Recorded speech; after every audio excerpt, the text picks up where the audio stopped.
자, 이번 시간에는 재미난 훈련을 해보겠습니다. 정말 전 시간에 얘기한 것처럼 알파파가 훈련에 의해서 만들어지는지를 제가 사전 사후 검사를 통해서 여러분들에게 직접 보여드리도록 하겠습니다. 자, 그러면 알파파 훈련이 어떤 것들이 있는지 먼저 보도록 하겠습니다. 자, 알파파는 뇌에서 가장 기본적인 거라고 그랬죠. 특히 SM 알파파를 훈련을 통해서 전체 뇌 조절을 만드는 겁니다. 그래서 아까 얘기했듯이 전 시간에 SM 알파파가 가장 중심이라고 했던 겁니다. 그래서 이 SM 알파파나 알파파를 통해서 뇌 훈련을 하는 방법입니다. 그 훈련 방법을 한번 알아보도록 하겠습니다. 먼저 아이들이 공부시키기 전에 이 알파파는 편안해야 된다고 그랬잖아요. 그래서 가장 중요한 거는 스트레스, 예를 들어서 학생이 시험을 보는데요. 시험 둘째 날이에요. 시험 둘째 날 시험 보고 와서 밥 먹고 나니까 좀 나른해요. 그래서 내가 10분만 쉬었다가 공부해야지. 그리고 10분 동안 TV를 켜고 TV를 봅니다. 왜? 얘는 10분 쉬었다 공부할 겁니다. 그렇게 마음 먹고 있었는데 5분 지났는데 밖에 계시던 어머니가 들어왔어요. 들어와서 얘한테 뭐라고 얘기했냐면, 너는 지금 시험 기간인데 어떻게 시험 기간에 TV를 보고 앉아있니? 빨리 들어와서 공부해 라고 등을 한 대 때리면서 TV를 껐어요. 자, 이 아이가 방에 들어갔어요. 공부가 될까요? 안 될까요? 그렇죠. 안 되겠죠. 머리가 나빠서 안 될까요? 마음이 흔들려서 안 될까요? 그렇죠. 그 마음. 자, 그래서 가장 중요한 거는 편안한 상태가 중요합니다. 그래서 첫 번째는 일단은 눈을 감은 상태에서 음악을 듣는다는 건 무엇입니까? 음악에서도 어떤 음악을 들어야 되가 참 중요하죠. 음악 중에서 잔잔한 뇌를 가라앉히는 이런 잔잔한 음악을 들어야 됩니다. 그건 뭡니까? 뇌 안에 있던 뇌파를 가라앉히는 겁니다. 이게 실제 가능한 겁니다. 또 하나, 이렇게 윽박지르거나 잔소리를 하게 되면 당연히 아이는 뇌가 흔들려서 뇌파가 베타파로 변해버리니까 공부를 못하겠죠. 또 하나는 물소리나 새소리처럼 이 자연의 소리는, 그래서 우리가 자연에 가면 산에 가서 짜증나는 일 있나요? 여행 가서 짜증나는 건 없죠. 편안해지죠. 그게 자연의 소리는 우뇌를 활성화시키면서 안정적인 뇌파가 나오도록 만듭니다. 이렇게 가장 먼저 기본적인 공부하기 전에 뇌의 기본을 공부가 갈 수 있는 바탕을 만들어주는 겁니다. 두 번째는 좌우뇌 중에서 알파파가 만들어지는 이 좌뇌인데, 주입식은 바로 이 좌뇌 학습이라고 그럽니다. 이 좌뇌 학습은 그 자체로만도 아이들 뇌에 끊임없이 부담을 줍니다. 그래서 이 아이들이 좌뇌 학습만 이루어지면 어떤 일이 되느냐? 창의성이 부족하죠. 그리고 너무 자기중심적인 사람이 되죠. 남을 배려하지 못하게 됩니다. 그래서 이 아이는 고지식하고 융통성이 없어서 급격하게 변한 이 사회에 적응이 안 돼서 결국 늘 긴장과 불안과 그리고 불평, 불만을 가지고 세상을 살아갈 수밖에 없다는 사실이죠. 자, 그러면 세 번째는 학습하기 전에 어떻게 하는 것이 가장 뇌를 편하게 시키느냐? 보통 우리가 호흡법 이렇게 얘기를 하는데, 그 호흡법, 이건 결코 그 하나만 가지고 되는 것이 아닙니다. 자, 우선 구체적인 몇 가지 알파파 훈련 방법을 하나하나 보도록 하겠습니다. 첫 번째, 눈꺼풀을 편하게 한다. 우리가 피곤하면 눈꺼풀이 내려가죠. 우리 뇌 중에서요, 달팽이의 지느러미 있잖아요. 지느러미는 이 하나로 이렇게 분류되어 있지 않듯이 우리 전체 뇌 중에서 바깥으로 연결된 것 중에서 분류되지 않은 게 유일하게 눈입니다. 그래서 눈은 밖으로 나와 있는 뇌다라고 말하면 훨씬 정확할 겁니다. 그래서 우리가 이 뇌에서 시신경이 바깥으로 신경다발이 12개가 나왔는데 그 중에서 6개가 눈하고 연결이 되어 있습니다. 그만큼 눈이 아주 예민합니다. 그래서 우리가 생각하고 행동하는 거의 63%는 바로 눈에 의해서 이루어진다는 사실입니다. 그래서 우리가 피곤하면 제일 먼저 눈이 뻑뻑한 거죠. 그래서 눈을 편안히 하고, 즉 눈을 감고 편안히 생각을, 그래서 눈을 감고 머릿속을 비운다. 이게 같이 가는 겁니다. 자, 눈을 감고 머릿속을 비운다. 자, 이게 아주 중요한 겁니다. 다음, 목을 편안히 한 상태로 눈을 감고 좌우로 흔든다. 이게 무슨 말이냐면, 시선은 앞을 보지만 고개를 이렇게 좌우로 흔들어 주는 겁니다. 그래서 눈은 가운데 두고 이렇게 좌우로 흔들어서 편안하게 우리가 흔히 도리도리 하는 건데, 그런데 조건이 시선은 앞을 본다라고 생각을 해주는 겁니다. 그래서 몸에서 뇌로 올라가는 이 꼬인 시신경 다발을 자연스럽게 풀어주면서 혈액이 잘 돌도록 해주는 상태를 말합니다. 자, 그 다음 눈을 감고 초를 지어본다. 자, 이런 것들은 눈을 감고 옆에서 리더가 혹은 교사가 혹은 부모님이 하나, 둘, 셋 하고 멈추면 그 다음에 이 아이는 이어서 넷, 다섯, 여섯을 속으로 셉니다. 세서 스톱 했을 때 몇 초나 셌나. 이렇게 편안한 이완된 상태에서 초점을 초에다가 맞추는, 뇌만 집중해 나가는 이런 훈련. 자, 그리고 또 하나는 손가락과 손바닥 운동을 한다. 우리가 흔히 이렇게 아무 생각 없이 손바닥을 치는 거와, 이거는 물론 손바닥에 우리 호문클루스 이론에 의해서 가장 큰 손바닥에 도움을 주겠죠. 그러나 생각 없이 친다면, 즉 아무 생각 없이 책을 읽는다면 이게 책을 읽는 것이 아니라 눈 운동하는 거나 마찬가지듯이 아무 생각 없이 치면 도움이 없습니다. 예를 들어서 손을 쳤을 때 과연 이렇게 딱 포개지게 칠 수 있을까? 이렇게 다들 삐뚤어지는데 정확하게 칠 수 있는 확률이 보통 10번 쳐보시면 이렇게 됩니다. 8번은 이렇게 됩니다. 이게 정확하게 맞을 수 있도록 치는 것. 또 하나는 한번 엇박자나게, 즉 뇌를 생각해 보는 겁니다. 하나, 둘, 셋, 넷, 다섯, 여섯, 일곱, 여덟. 이런 방법으로. 이거는 쉽지 않죠. 하나, 둘, 셋, 넷, 다섯, 여섯, 일곱, 여덟. 이렇게 어떤 아무 생각 없이 해서 생각 이씨로 바꾸는 것. 즉 아무 생각 없이 해서 생각 이씨로 바꾸는 것, 이게 중요합니다. 그 다음 코로 숨을 쉰다. 그렇죠. 어떻게 오른쪽 왼쪽 코로 숨을 편안하게 들이쉰다 라고 하는 것은 오른손으로 이렇게 막습니다. 그리고 천천히 내쉬고 반대.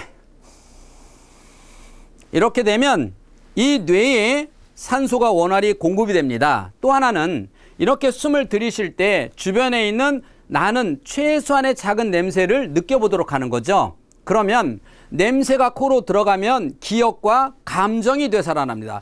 천천히 편안한 상태로 들어가면 뇌가 기억과 감정, 그래서 기억은 누가 컨트롤합니까? 해마죠. 그래, 해마가 자 이제 공부할 거다라고 준비 운동을 시킵니다. 그리고 감정, 옛날에 있던 기억들이 찾아나죠. 그래서 이 감정은 편도체입니다.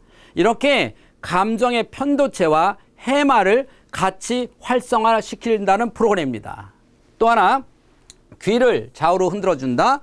이 귀를 흔들어줌으로써 어떤 일이 벌어지느냐? 물론 정전기관이라고 하는 그런 기관이 있는데, 이거는 몸의 중심을 잡아주는 기관입니다.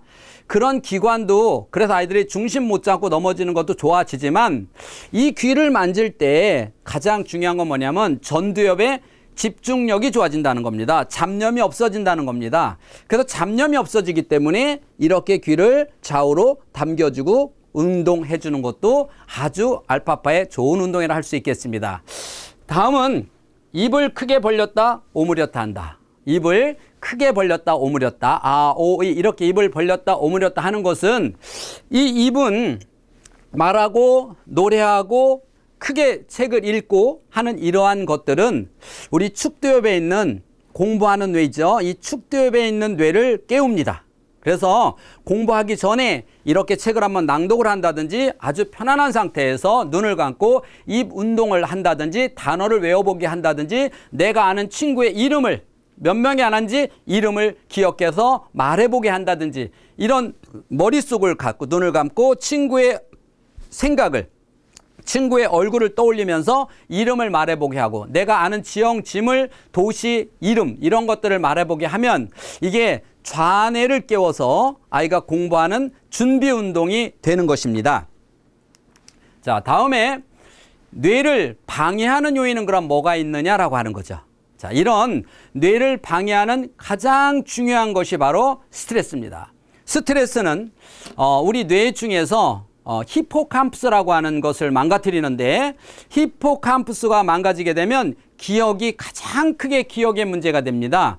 그래서 우리는 뇌 스트레스를 받으면 매일같이 공부하던 아이도 스트레스 받은 날은 공부가 안 됩니다. 이렇게 우리가 스트레스는 뇌에서 학습하는 뇌를 망가뜨려서 결국 공부 못한 애가 됩니다. 우리가 어떤 실험을 보니까 스트레스 받은 아이들은 아주 많은 양의 에너지를 써야 단어가 외워지는데 그 스트레스가 없는 애들은 아주 작은 에너지만 가지고도 같은 양의 단어를 외우더라라고 하는 실험이 있습니다. 이렇게 우리 아이들이 공부하는 데 있어서 스트레스라는 것은 정말 큰 공부의 적이 됩니다. 그 스트레스는 어디에서 주로 받습니까? 주로 공부. 그 다음에 시간, 친구 관계에서 받는 이런 스트레스는 결국 점점점 아이를 긴장하게 만들 것이고 결국 그 긴장감은 결국 알파파를 나오는 것을 방해할 것이고 결국 무기력한 아이로 만들 거고 뇌가 각성된 상태로 살아갈 것인데 결국 이 아이는 늘 각성된 상태로 살아간다는 것은 어떤 겁니까? 예민하고 스트레스 때문에 예민하고 화를 잘 내고 성격 컨트롤하지 못하고 나도 모르게 화를 내고는 뒤에서 미안해하는 것, 나도 모르게 어떤 행동을 해놓고는 본인이 책임지지 못하는 그러한 일들이 바로 이것 때문에 이루어진다는 겁니다. 자, 그러면 이렇게 우리가 아이들에게 우리 아이는 혹시 어디서 스트레스를 받는지를 찾아야 됩니다. 보통 흔히 틱이라는 게 있습니다. 틱은 스트레스의 가장 큰 원인이 틱인데 틱은 그 방아쇠를 당겨서 반복적인 어떤 행동을 하도록 만드는 것이 틱입니다. 틱은요 이런 겁니다. 쉽게 말하면 내가 이 이상의 스트레스를 받으면 뇌가 문제가 생긴다. 그래서 사인을 하는, 밖에 알리는 겁니다. 계속해서 반복적인 행동을 통해서 나 지금 뇌에 스트레스가 가득 차 있으니까 저 좀 어떻게 해주세요 라고 사인을 보내는 겁니다. 어른들은 스트레스를 받으면 스스로 풀어요. 그래서 친구를 만난다든지 뭐 이렇게 음악을 듣는다든지 스스로 스트레스를 풉니다. 왜? 그걸 못 풀으면 어른도 마찬가지로 뇌가 초긴장 상태로 돼서 결국 뇌출혈이나 이런 걸로 쓰러질 수가 있거든요. 그런데 문제는 뭐냐? 아이들은 스스로 만들지 못한다는 사실이에요. 스스로 풀 수가 없습니다. 그래서 바깥으로 이렇게 사인을 보내는데 이게 틱이에요. 그러면 이 아이가 틱에는 뭐 손을 물어뜯고 눈만 깜짝거리는 것이 아니라 나도 모르게 긴장만 되면 그런 환경만 주어지면 반복적인 행동을 하는 것, 그런 것입니다. 예를 들어서 아이가 공부 시간만 되면 다리를 움직여요. 근데 나는 안 움직이고 싶은데 나도 모르게 움직여요. 이거나 나도 모르게 손톱을 물어뜯는 거나 다를 게 뭐가 있어요. 같은 겁니다. 공부 시간만 되면 나도 모르게 지우개에다 구멍을 뚫는다. 나도 모르게 이거나 손톱을 물어뜯는 거나 다를 게 뭐냐는 거죠. 우리는 이렇게 틱의 종류는 다양하지만 우리가 알고 있는 틱은 흔히 뭐 눈을 깜빡거리고 음성틱이나 손을 물어뜯는 이런 극한된 것만 틱이라고 착각하는데 그 외에도 많은 부분이 있습니다. 그러면 먼저 아이가 스트레스가 어디에서 받는가, 아이 스스로 받는 좌뇌형도 있겠지만 즉 작은 걸 가지고 남들이 받지도 않아야 될 것을 가지고 스트레스 받는 그런 두뇌 유형도 있습니다만 문제는 어쨌든 스트레스를 받는 환경, 주변 환경이 있다는 겁니다. 그래서 이런 아이에게는 주변에 어떤 환경이 이 아이를 이렇게 스트레스를 받아서 어떤 행동이 나오게 하는가, 혹은 그런 게 아닐지라도 아직은 틱이 나오지 않았을지라도 우리 아이가 어떤 부분에 스트레스가 있는가를 찾아내야 됩니다. 그 스트레스를 찾기 위해서 주변 사람들과 상담을 해보고 아이와 깊은 이야기를 통해서 이렇게 알파파에 SM 알파파에 접근하는데 가장 방해를 만드는 그런 스트레스를 찾아주는 겁니다. 그래서 제가 강의 중에 늘 강조했던 게 뭐냐? 잔소리죠. 그래서 가정에서는 어머니가 잔소리만 끊어도, 잔소리만 안 해도 아이들은 스스로 본인이 할 거다. 이게 뭐냐? 대리만족입니다. 내일이 시험인데 엄마가 너 내일 시험인데 어쩌니? 선생님이 니네 내일 시험인데 어쩌자고 공부 안 하니? 이렇게 걱정하는 모습을 보이면 아이는 대리만족. 내 대신 선생님이, 내 대신 엄마가 걱정하니까 나는 태연하게 걱정을 안 한다는 겁니다. 아이가 스스로 걱정하고 고민하고 스스로 내가 무엇을 해야 될지를 생각할 수 있도록 기다려줘야 되는데 많은 어머님들은, 많은 교사들은 아이들이 기다리기 전에 먼저 말을 합니다. 그 말이 잔소리입니다. 이렇게 아이들에게 SM 알파파나 알파파가 만들어지는 방해 요인을 찾아서 그 방해 요인을 해소시켜서 아이가 편안한 상태로 알파파, SM 알파파로 들어가는 그런 뇌입니다. 자, 그러면 시작하기 전에 보셨죠? 사전 검사. 자, 시작하기 전에 여러분은 이 뇌파를 통해서 가장 SM 알파파가 나올 때 그때 달렸던 이 거미가 자, 사후에 이런 훈련을 통해서 어떻게 움직이는지를 한번 실제 보도록 하겠습니다.